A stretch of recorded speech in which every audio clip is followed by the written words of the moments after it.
Est-ce que vous êtes déjà allé au cinéma et qu'au bout de 2 heures, quand vous ressortez de la séance, vous êtes sur le cul, car vous venez de voir quelque chose de différent de vos visionnages habituels?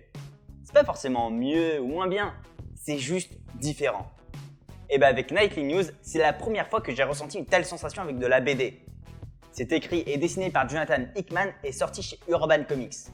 L'histoire raconte comment une secte entend éradiquer la caste journalistique afin de libérer la société du poison médiatique de celle-ci. Et par ce sujet, Nightly News est un comics extrêmement intéressant, moderne mais surtout actuel.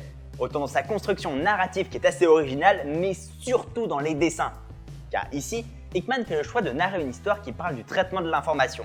Et pour ça, il utilise un graphisme extrêmement design, essentiellement basé sur des pictogrammes. Du coup, on a l'impression de se retrouver dans un véritable réseau d'informations et c'est juste super intelligent car ça donne à l'ensemble de l'œuvre un cachet unique, très loin des standards des comics mainstream. Bref, si vous voulez un comics différent, je ne peux que vous conseiller Nightly News. Peut-être que vous allez adorer, au contraire que vous allez détester, mais dans tous les cas, vous vous en souviendrez. Salut, je m'appelle Phil, aujourd'hui on va parler d'un comics français, The Infinite Loop. Et je m'excuse à l'avance auprès des auteurs, Pierrick Collinet et Elsa Chartier. Alors l'histoire. Teddy est une policière dimensionnelle temporelle qui élimine des objets ou des formes primitives, par exemple des tables ou des dinosaures, que des terroristes balancent dans l'espace-temps. Son collègue est amoureux d'elle et essaie de la convaincre de sortir avec lui en secret. Oui, car les émotions sont interdites dans ce futur. Teddy n'est pas intéressée, puis elle respecte plus ou moins le règlement.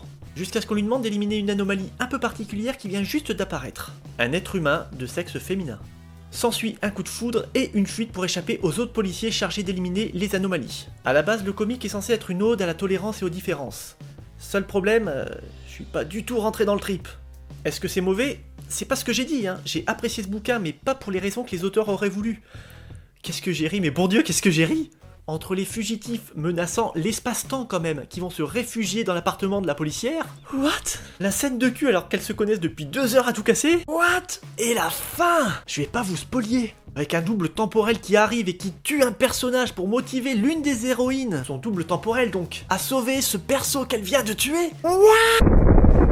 Franchement, si les auteurs me croisent en convention, ils vont certainement avoir envie de me casser la gueule parce qu'ils doivent penser que je me fous d'eux, mais c'est pas le cas. J'ai lu ça un peu comme si Terry Gilliam se rencontrait Dali, parce que les dessins d'Elsa Chartier sont franchement spéciaux et on a constamment l'impression d'être dans un rêve chelou où il arrive des trucs bizarres. Bref, la prochaine fois que vous allez dans une librairie et que vous avez le choix entre un Iron Man, que vous savez que c'est pas terrible mais bon, vous êtes en terre inconnue, et The Infinite Loop où vous ne savez pas du tout si vous allez triper ou rigoler, je vous conseille quand même de sortir un peu des sentiers battus et de tenter l'aventure. Allez, à la prochaine.